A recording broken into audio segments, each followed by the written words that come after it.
No vídeo de hoje eu vou responder algumas dúvidas com relação a um vídeo que eu já fiz há um bom tempo atrás falando sobre a cozinha brasileira, sobre a formação da cozinha brasileira. Então se você deixou a sua dúvida lá ou se você quer entender um pouquinho mais sobre a cozinha brasileira, me acompanhe mais esse vídeo da Gastronomia Profissional. Sejam muito bem-vindos a mais um vídeo da Gastronomia Profissional. Eu sou Pedro Ramos, especialista na área de gestão de bares e restaurantes e também história da gastronomia, e eu quero falar um pouquinho hoje aí, quero responder algumas dúvidas que surgiram lá no vídeo que eu falo sobre a formação da cozinha brasileira. Foi um vídeo bastante assistido, um vídeo que fez bastante sucesso e que tiveram muitos questionamentos, alguns até meio mal educados, mas tudo bem, não ligo muito para isso. O importante é a gente esclarecer as dúvidas aqui e se aprofundar um pouquinho mais, porque afinal de contas, se fosse para fazer uma aula de história da cozinha brasileira, isso levaria aqui mais de uma hora, muitas vezes até 2, 3 dias, falando aí sobre a formação dessa cozinha que é tão rica e é tão miscigenada. É uma das cozinhas aí que mais recebeu influências de diversas culturas do mundo. Para você entender um pouco mais sobre isso e conhecer um pouco mais sobre o conteúdo que a gente fala aqui, se você gosta, é claro, se inscreva aqui no canal, nos ajude aí a bater a meta dos 10 mil inscritos ainda em 2021.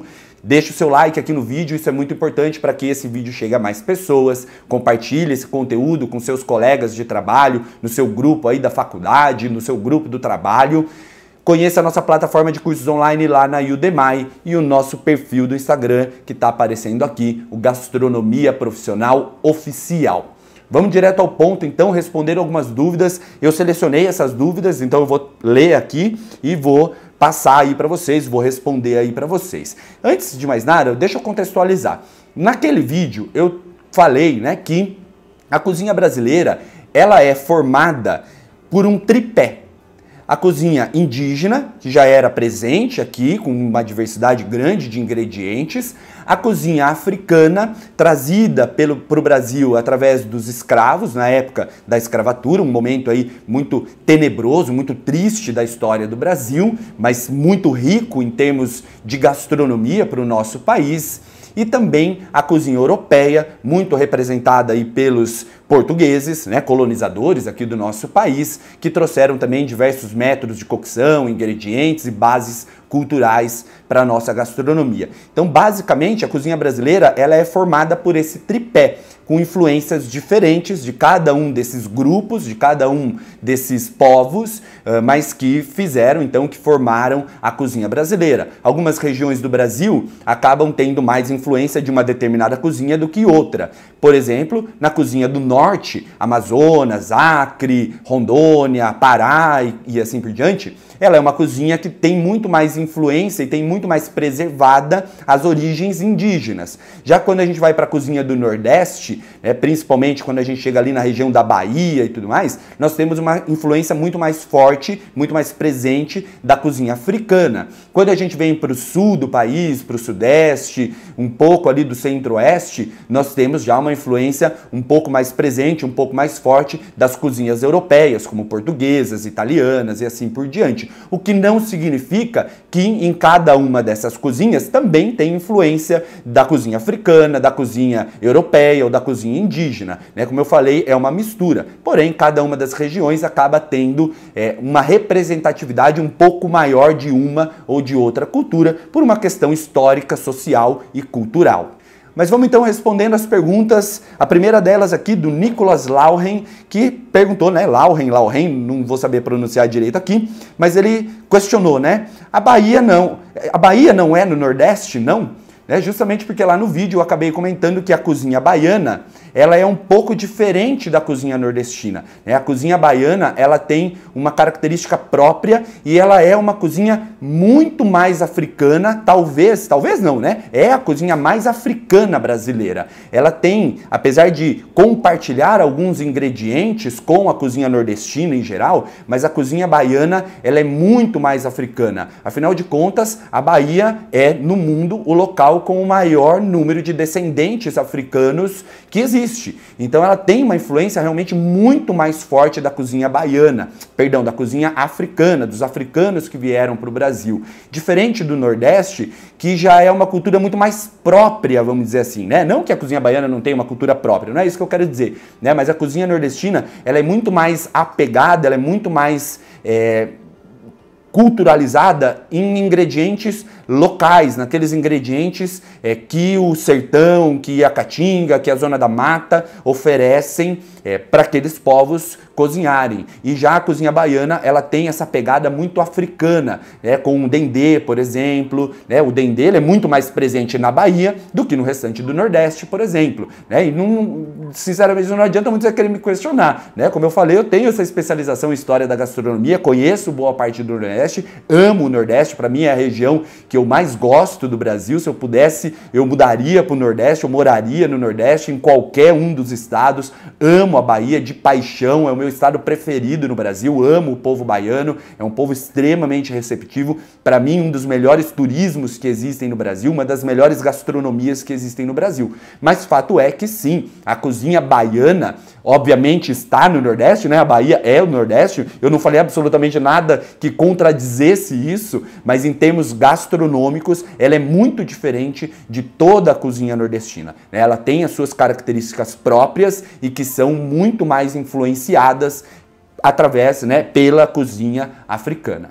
O Natan, não tem o sobrenome dele aqui, ele me pergunta qual a minha formação, em que faculdade, em que universidade eu me formei. Eu sou formado em 2008/2009 pelo SENAC, da Unidade de Águas de São Pedro, uma das faculdades pioneiras em gastronomia do Brasil. Então me formei lá em 2008 e 2009, mas tenho aí uma série de pós-graduações na área de administração de empresas, de gestão de restaurantes, de docência do ensino técnico, em docência do ensino superior. Morei um bom tempo na França, onde eu estudei história da gastronomia e gestão de bares e restaurantes. Então, além da minha faculdade de gastronomia, lá no SENAC em Águas de São Pedro, eu tenho aí também uma ampla formação na área de gestão e de história da gastronomia e também em docência, que é hoje a minha principal fonte de renda, onde eu mais dedico meu tempo, que é na docência, na geração de conteúdo. Trabalho muito escrevendo livros, Hoje eu já tenho 3 livros escritos, um falando sobre abertura de restaurantes, como abrir um restaurante, como montar um restaurante, outro falando sobre formação de preço e criação de cardápios em bares e restaurantes, e tô finalizando um que espero que eu saia aí até o fim do ano, tá um pouquinho atrasado, mas falando sobre vendas, trazendo aí técnicas de vendas para bares e restaurantes. Tenho aí muitos cursos que eu já montei, já criei no Brasil inteiro. Trabalho muito com consultoria, também aí divide com a docência como minha principal fonte de renda. Já montei restaurantes dos Estados Unidos ao sul do Brasil, praticamente aí em todos os estados brasileiros. Já montei mais de 140 restaurantes e reformulei, Trabalhei aí em consultorias em mais de 140 restaurantes, dos restaurantes mais simples que você puder imaginar aos restaurantes mais sofisticados que você puder imaginar. Então tenho aí uma presença bastante forte, bastante sólida no mundo da gastronomia, principalmente aí no mundo da gestão de bares e restaurantes e da criação de conteúdo, tanto para universidades, para cursos de pós-graduação, MBA, produção acadêmica, em termos aí de livros, de e-books, de materiais que são utilizados como base em cursos, e o canal aqui, minha última empreitada aí nesse mundo da geração de conteúdo, que tem sido aí um sucesso, muito surpreendente inclusive, porque falando de gestão de bares e restaurantes, nós estamos chegando aí a 10 mil inscritos, a grandíssima maioria dos comentários aqui é sempre muito positiva, sempre agradecendo um conteúdo de qualidade, um conteúdo relevante que eu trago aqui para vocês. O meu objetivo aqui nunca é gerar polêmica, nunca é gerar clickbait, como a gente fala. O meu objetivo aqui é realmente trazer a gestão, traduzir a gestão de restaurantes de uma forma mais simples, mais direta e que possa realmente ajudar o mercado a se desenvolver, a melhorar. Levar para você que é proprietário ou para você que trabalha em restaurante ou que quer trabalhar em restaurante, a realidade do mercado. Temos aí uma série aqui no canal, por exemplo, que a gente fala sobre as profissões da gastronomia, que é um grande sucesso e que eu acredito que tem ajudado muita gente a entender se o salário que ganha é correto, se o que faz no restaurante está dentro daquilo, né, do escopo daquela profissão, daquele cargo. Então é a minha última empreitada aí, mas a minha formação então é Senac Águas São Pedro. A Delis Ariane Marcaldo Santos Costa comentou: oxe, não entendi nada. Ô Delis, assiste de novo o vídeo, tá muito claro, né? A cozinha brasileira é formada por um tripé: índios, negros e europeus. Né? Regiões do Brasil têm mais influência de uma ou de outra cultura. Então assiste de novo aí, porque o vídeo tá bem explicadinho, tá bem mastigado, não tem aí o que não entender. Tá? O Diogo Vanucci falou da gastronomia do mundo todo e não mencionou e nem lembrou da principal e mais gostosa gastronomia do país, a comida mineira. Oxi, Diego, eu adoro a comida mineira, já montei muitos restaurantes em Minas, vou praticamente aí 2, 3 vezes por mês para Minas Gerais para atender clientes de consultoria, mas fato é que eu não estava falando aqui de gastronomias dos estados brasileiros, eu estava falando da cozinha brasileira de um modo geral. E a cozinha mineira, apesar de ser uma cozinha muito rica, né, de ser uma cozinha talvez a mais popular do Brasil, a mais conhecida dentro do território nacional, ela é uma cozinha que tem origens em outras cozinhas. A cozinha mineira ela é muito inspirada e ela foi muito influenciada, principalmente lá na época em que os bandeirantes subiam e desbravavam o Brasil, pela cozinha paulista. A grande diferença da cozinha mineira para a cozinha paulista é que a cozinha paulista, principalmente numa região aqui do centro-leste do estado, né, aqui próximo a Campinas, aí Piracicaba e tudo mais, tem um consumo muito grande de peixes, principalmente peixes de rio. Mas a cozinha mineira ela é muito influenciada pela cozinha paulista. Obviamente, ao longo dos séculos, né, ao longo dos anos, a cozinha mineira foi ganhando suas características próprias. Não é à toa que hoje a cozinha mineira ela é muito mais famosa, ela é muito mais apreciada do que a cozinha paulista. Fato é que você vai aí na maioria das cidades aqui do estado de São Paulo e você tem restaurantes de cozinha mineira. E você vai nas cidades de Minas, você não tem restaurantes de cozinha paulista. Né? Ou seja, a cozinha mineira ela acabou criando a sua própria identidade ao longo dos anos. Hoje, por exemplo, Minas Gerais está entre as localidades do mundo que produzem os melhores queijos. Né? Teve aí um campeonato de queijos, né, na França agora em 2021 e Minas Gerais ganhou 48 ou 49 troféus. O Brasil foi o segundo colocado em prêmios nesse campeonato de queijos, né? Nessa degustação de queijos. O Brasil, se eu não me engano, ganhou em torno de 52 ou 54 medalhas, Minas Gerais ficou com em torno de 48 medalhas. Então, obviamente, o estado de Minas Gerais ganhou, né, e se desvinculou da cozinha paulista há bastante tempo, mas as bases da cozinha mineira, elas nasceram através da cozinha paulista. E eu amo a cozinha mineira, mas no vídeo eu não estava falando especificamente sobre as gastronomias de cada estado. Porém, Diego, você me deu uma ideia. Quem sabe eu não faço uma série aqui no canal, e se você gostar disso, gostar dessa ideia, deixa o seu comentário aí, deixa o seu like, onde eu posso falar um pouquinho sobre as características de cada gastronomia de cada estado brasileiro, para que a gente se aprofunde então nesse tema aí de história da cozinha brasileira e de formação da cozinha brasileira.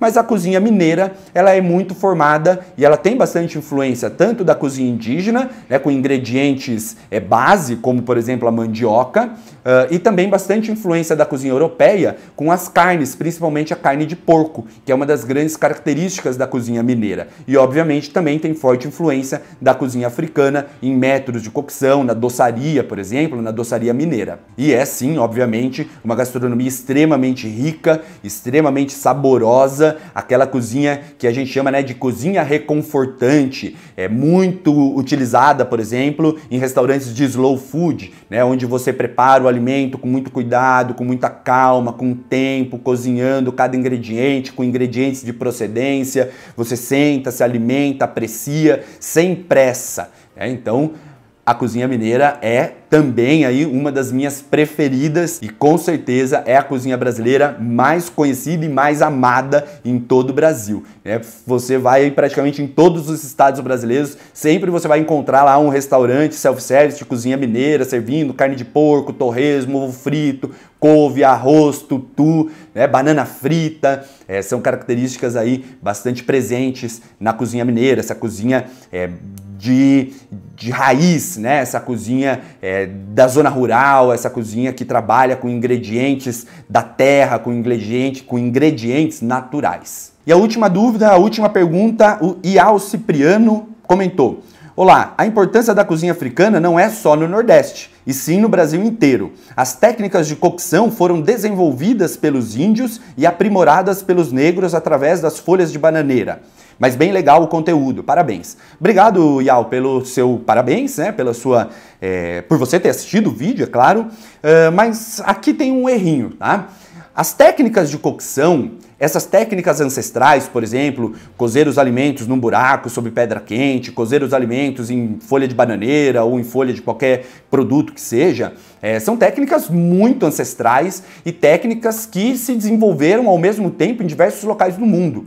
Os incas, os maias também cozinhavam em folhas de bananeira, por exemplo, em folhas de produtos de modo geral, bananeira não, né? Mas em folhas de outros produtos. Os próprios árabes cozinham em folha de uva, por exemplo.